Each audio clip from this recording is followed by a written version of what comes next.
Buongiorno.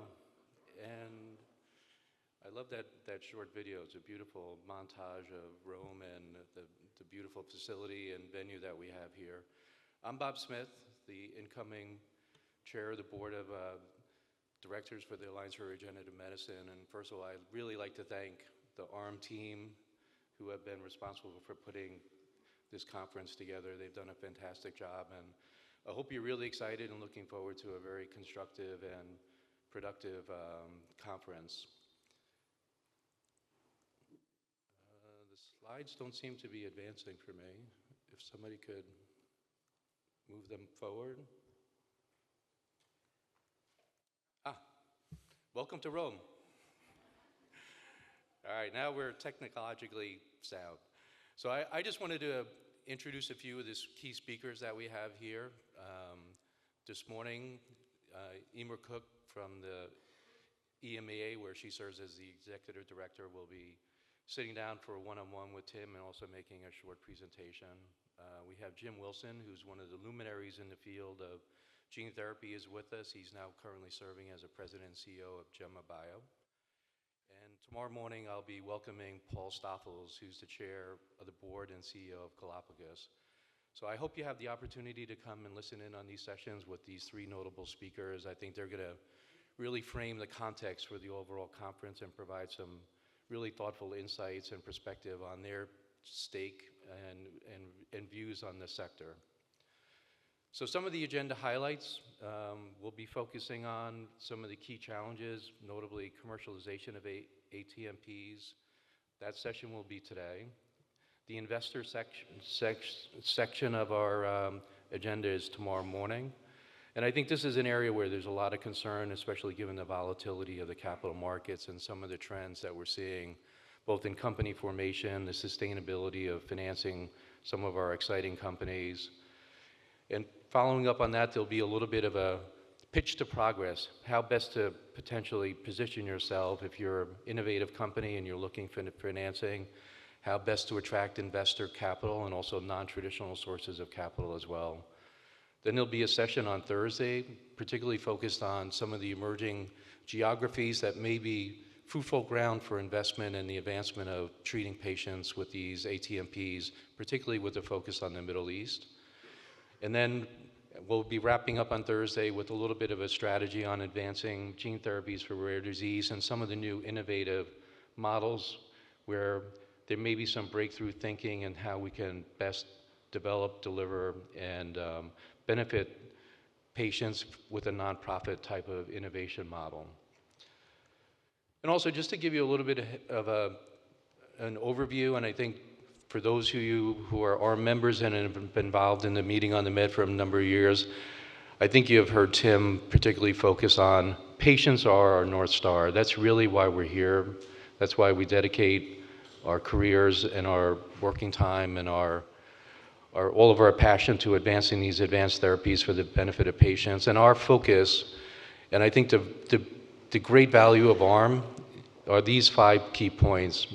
A leader in convening the sector, advancing the narrative with data and analytics, and if you looked at the new sector report that's now posted on our ARM website, it's got a wealth of really valuable information for you to think about and put in the right context all of the great work that many developers and innovative companies are conducting across the sector. Engaging with key stakeholders, and I think that's evidenced this morning by having Emer join us. Enabling the development of advanced gene therapies, helping to advance the regulatory framework and advancing policy and initiatives that help us to do that.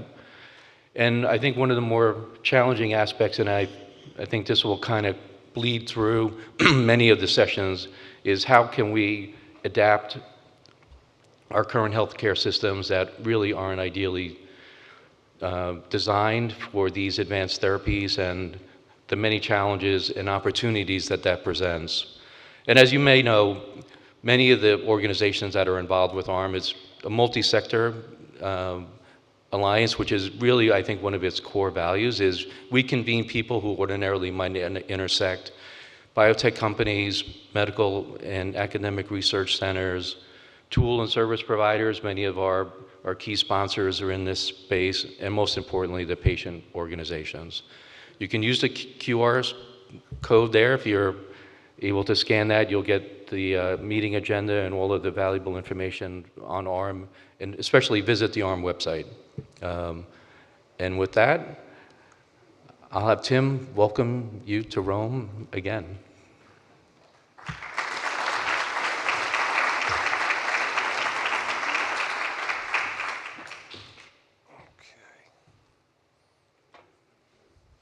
Good morning, everyone. Good morning. Welcome to Rome. I'm Tim Hunt, CEO with the Alliance for Regenerative Medicine. I do want to make a plug for our amazing events team. Laura Stringham, Kelly McWinney, Jancy Curl, Brittany Miller, Savannah Bryant, and Jackie Williams have done an amazing job getting us ready for this event. One of the themes that we were talking about this year, probably more than any other year, is there are things that we can control, and there are a bunch of things we can't control. And Robert Ang, who's our vice chair, we work very closely together, and he said that to me countless times. Look, there's a lot of stuff you can't control. Don't worry about it. We cannot control the weather in Rome. It's been raining.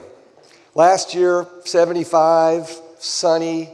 You know, I popped up, I don't know, 10 days ago, I'm looking at the weather, I'm like, this is not ideal for Rome, right? This is not what we want, but we can't control that. So I want people to keep that in mind. We can't control the weather. There's a bunch of things we can't control, but what we can control is we're here in Rome, right? It's been a busy, spirited start to the year. I'll get into that in a minute.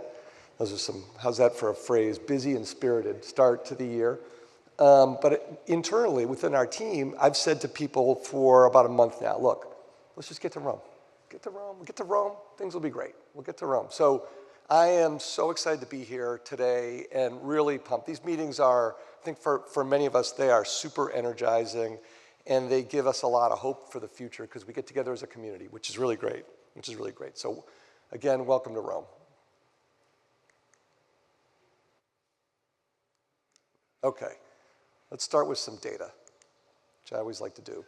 So here's a familiar theme to many folks, I think, out there. This is our 2025 regulatory outlook, and we update this periodically as things shift and change. But what this is a portrait of a great news story for us, right? We've got 2 approved therapies between the US and Europe already. We've got 9 decisions that are pending. We've got 5 total applications that are pending. And then there's 9 other things that are out there on the horizon that may come to pass or may not come to pass. But when you add it all up, we see somewhere in the neighborhood of 13 to 23 possible approvals this year, which if we end up in that zone, that's an all-time record for the cell and gene therapy field. So a really, really good news story. And also a great news story, after only seeing 3 new products approved in 2020, 2023, and 2024, Europe is poised to see a very strong rebound with 5 to 8 products potentially being approved this year. Great news story, great news for our patients. And these are transformative therapies, very important therapies in areas like DEB, Fanconi anemia, ALL, right? There are cell therapy products for solid tumors and other areas. Lots of great progress in the pipeline and wonderful news for our patients. And why? Bob touched on this. Why is that so important, right? Patients are our North Star, but because specifically within cell therapy, gene editing, right? The status quo, as I like to say, for too many of our patients, which is millions of people around the world, too often represents death or serious disability, right? These are not minor conditions that we're talking about. So this is really terrific news, right? And there is a big global community that is working to put shoulder to the wheel around these therapies, right? So you look globally, right, across North America, Asia Pacific, and Europe, you see almost 3,000 developers working in cell and gene therapy. That's up 6% year over year. Almost 2,000 clinical trials going on. That's a lot of clinical trials, great news.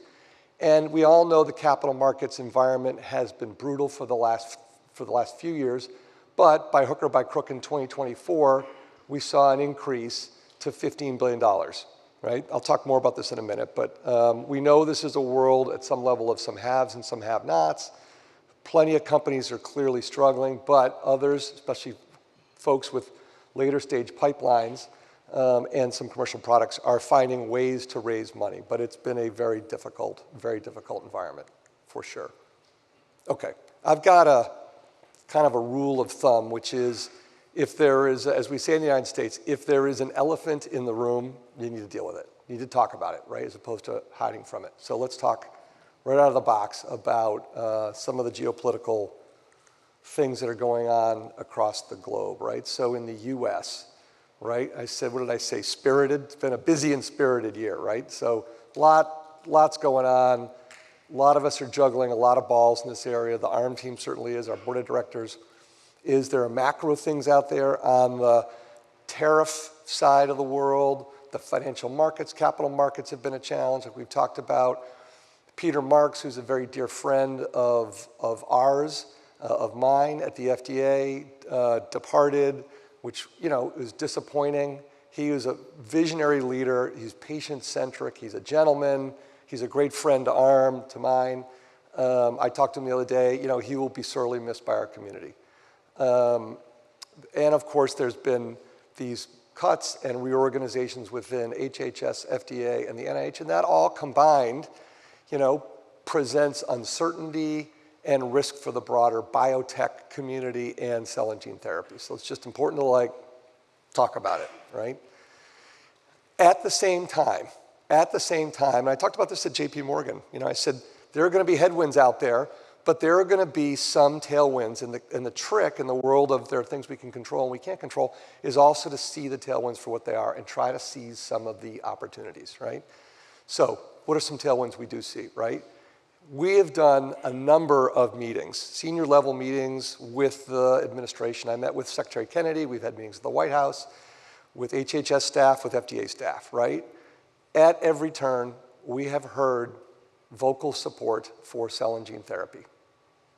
Vocal support for cell and gene therapy, which is good. Nicole Verdun, who is in charge of the Office of Therapeutic Products and has been a star in our community, remains in place, as does her senior team. And we are certainly in touch with them, regularly, and she is a seminal figure in the field, right? And we believe there's an opportunity for some common sense reforms, maybe some chances for acceleration and reforming some aspects within cell and gene therapy, whether that's the FDA, broadly at HHS, or within CMS. So there's a case for optimism there, I think. But clearly the administration is disrupting the status quo, and our mission is to focus on those things that we can control and try to ensure that the field ends up on the right side of things. So what do we kind of talk about specifically when we do a lot of these meetings? We want a strong and innovative regulatory framework, right? A strong FDA is a helpful FDA for us. And we've communicated the last 18 months, Nicole Verdun and her team have transformed OTP and are really moving products along and are excelling at communication as well. So we want to make sure that OTP remains strong. We want to knock down barriers to patient access through CMS, and we want to ensure that the NIH is doing its critical and important work, yes, for all of biotechnology, but also for the cell and gene therapy field. Very, very important work. Okay, EU, headwinds, right? Change and challenges across governments, across Europe, several different markets.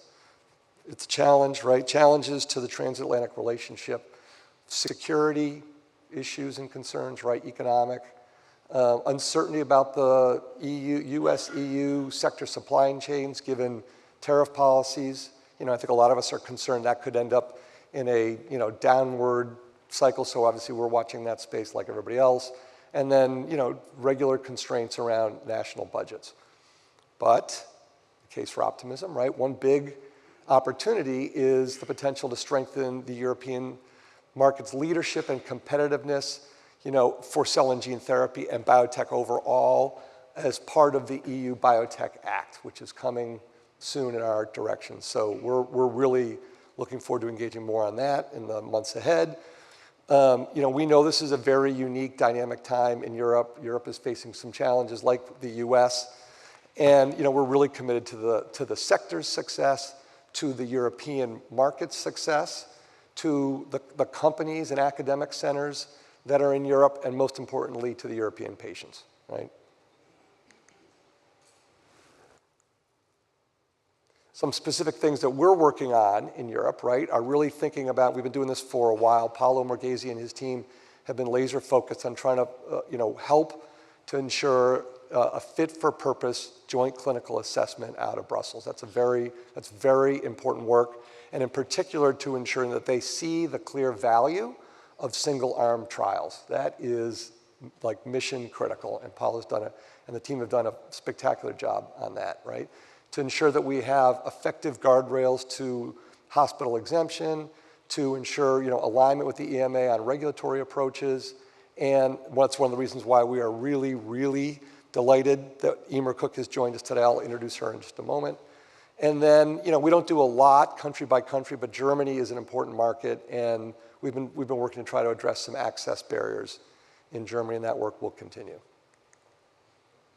Okay, shameless plug for ARM membership is about to come your way, so settle in. But I really do think, now more than ever, it's important to be part of a community, right? If you are a current ARM member, thank you. If you are not a current ARM member, like if you're not a current ARM member, what is wrong? What is wrong with you? You need to join ARM. You need to be part of this community. We talk at our board level. I've talked to a number of our larger members. I mean, we've got some of the biggest pharmaceutical companies are very active members within ARM, and they tell me, like, look, nobody can go it alone. We're big, and we can't go it alone in this stuff. We need to be part of a community. And we think, that approach, right, is really important, given the challenges that we currently face as a sector and many of these important opportunities. It's not a great time to, be a lone wolf and think you can do it all on your own. So please consider joining if you're not a member. All right. So we've done some, I think, some very good work, led by Robert Ang, one of our board members who I mentioned. We put together a task force looking at, where the markets were. We really ought to come up with some better reasons to believe. We've got such an amazing story to tell within this field, and it's incumbent on us to really tell it. And so Robert led an effort by the board. Stephen on our team has been really helping accelerate that work, and we call it our kind of reasons to believe. There'll be more coming out in a bit, but I want to just give you a few quick highlights. So one is around some data that we've talked about in the past from Tufts Newdigs. They've done some excellent work in the field. I know many of you are familiar with them, right? Really, really great work, right? But they've come up with some stuff that recently was published in Nature, right? Around how durable orphan gene therapies are more than 18% likely to get approved once you enter clinical trials compared to other modalities.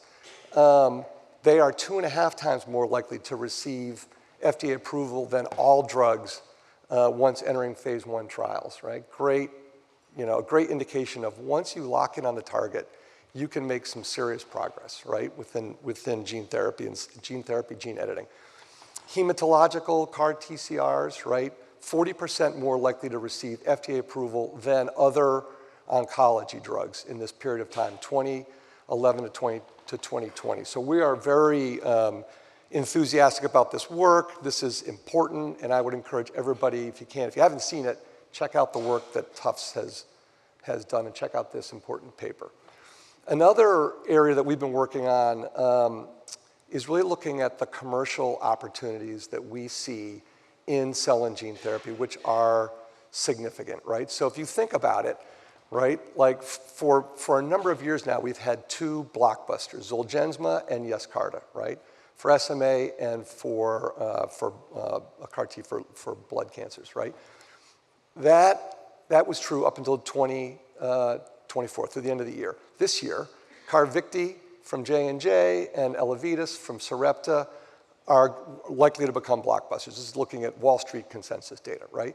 Okay, so that's 4, going from 2 to 4. By 2030, there'll be 10 products that are expected to be blockbuster products when you look at the analyst consensus data, right? And then one click below that, what do we see? By 2030, there should be 20 more products that, yeah, they don't hit blockbuster status, but they are somewhere between $500 million and $1 billion, right? So as I've said elsewhere, I've been in biotech for a number of years. You know, a $700 million product, a $900 million product, that's a real product in biotech, right? So there'll be a total of 30 products from what we can see in 2030 that will have revenue greater than $500 million. So big, important products. And they are important products in important areas, right? Like Duchenne muscular dystrophy. I mentioned DEB earlier, right? Danon disease. These are important products with lots of patients and very, very high unmet medical needs. So a lot of great reasons to believe in the commercial viability of the space. And then, yes, it's been a very difficult financing environment, as I've mentioned, for a while now, but there has been some notable successes. I won't go through all of these, but these are important companies doing great work, and they've been able to put out some data, turn around, and either have a raise or find some other way to do partnerships that we think are very important to our sector. And then I mentioned this great work that was done by this Task and Finish group, but you know, we'll be bringing more information out to our community. But you know, I think it's important that we look at things like the regulatory approvals that are taking place. That are, you know, the FDA has been tremendous at using the accelerated approval pathway, right? Looking at these growing global markets and commercial successes I mentioned. We're taking a look at things like reductions in cost of goods and things like that. I recently penned an op-ed in Stat, kind of making some of these points. If you haven't had a chance to look at it, I would encourage you. You know, this is a time for, you know, there's been some challenges, and as I put in this little op-ed, you know, we don't want to be Pollyannish, right? That's not productive. And some people, you know, in biotech, right, they're the doom and gloom crowd. Not okay. This is a time when I like to say, God created optimists to help us get through the tricky, the difficult times, the times with the headwinds. I think this is a good time for us to be optimistic and to make the case for the cell and gene therapy community writ large. Okay. Also, in times of change, political change and other things, I think it's important that we show who we are really, what is our DNA actually like, and that gets us to, I think many of you know, a pet topic of mine, which is the importance of cell and gene therapy, but related to ethics and society writ large. And this may be familiar to some, but we kicked off a project on this in January of 2024, January of last year, where we looked at some of the, I mentioned dealing with elephants in the room, some of the topics that come up that are very legitimate, topics we get from patients, topics we get from regulators, from payers, from scientists, from religious leaders in our community. Right? Like, how do we think about things like pricing and value and access and the sustainability of our field, right? How do we ensure that, you know, as we industrialize the field, we are also thinking about important things like global access, the unique challenges of the ultra-rare disease model within cell and gene therapy, right? It's tricky. The ultra-rare model is tricky within biotech. It's very difficult if you're only going to see potentially the patient one time. And then how do we think about scientific engagement, which is code word for some education, but a lot of listening, right? Listening to our key stakeholders and thinking about appropriate guardrails to what we call frontier technology, some of the most bleeding edge stuff that's out there. I was very pleased that ARM helped lead, along with our colleagues at ISCT and ASGCT, a convening of very diverse leaders to discuss this thorny issue that's out there on the horizon called heritable human genome editing, right? This gets into things like designer babies, right? This is work that's prohibited in most parts of the world, but you still hear about it, you still read about it, right? And so we got together on March 26th with, as I mentioned, ISCT and ASGCT, and we brought in a lot of diverse stakeholders that are important members of our collective community. So we heard from patients, we heard from leading scientists, biotech companies, religious leaders, bioethicists, to just talk about these issues, ventilate these topics. We'll be coming out with more on that in the weeks ahead, but it was a great opportunity to see these three organizations collaborate on an important topic. And then yesterday I was very pleased to go over to the Vatican. This is the second time we've done this, to the Pontifical Academy of Life with my good friend Kevin Fitzgerald. And we talked about a lot of things. A lot of the slides I just showed you. Where's the pipeline? What's the future of cell and gene therapy look like? How we need guardrails around some of this technology like germline editing. And they have done some really groundbreaking, important, and pioneering work at looking at ethics and artificial intelligence. So it's just a great chance to exchange ideas with some important members of our much larger community. And now I'm making a shameless plug if you want to hear more about this. I am moderating a session at 4:30 today on the importance of ethics in gene and cell therapy. I'll be joined by Kevin Fitzgerald, Kath Ballard, and Adora Endu. So I think you'll get a great kind of view from an academic perspective, a corporate perspective, and a religious and scientific perspective. So you need to come at 4:30 today. Come to 4:30 today. Okay, it's all great, but I'll end really where Bob began, which is patients are our North Star, right? And some of you have heard this amazing and inspiring story of Jimmy Olahair. Jimmy is a sickle cell patient. He had a rough case of sickle cell anemia, and then it's now 4.5 years ago, I think, he got into the Casgevy clinical trial, right? He felt so good. He and his wife, this was within a couple of years of having Casgevy, decided, you know what, we want to expand our family. They had twin girls. He's like, I went from a train wreck to feeling great and optimistic about the future. So they expanded their family.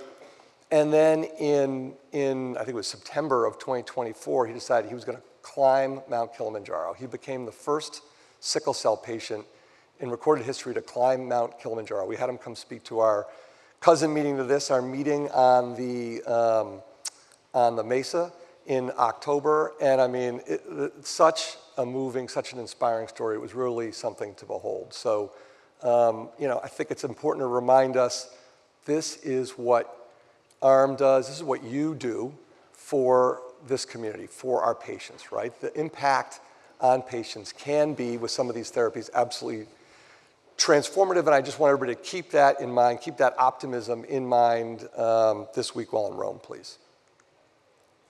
Okay, with that, thank you. Welcome to Rome. I am really glad you're here. We're really excited to be with you all this week. Thank you.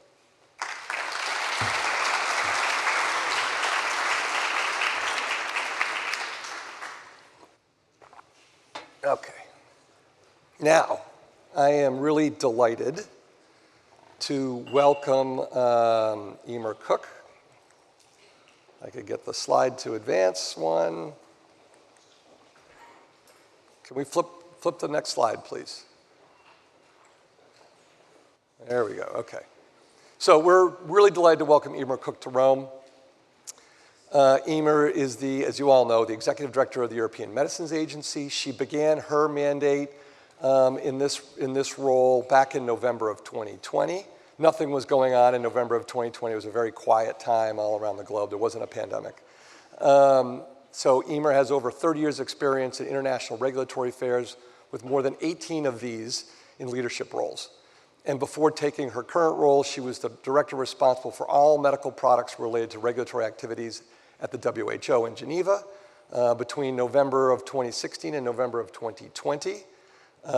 She worked at the EMA before that from 2002 to 2016, and she joined the agency as head of inspections and became head of international affairs in 2009. So please join me in giving a very warm welcome to Emer Cook.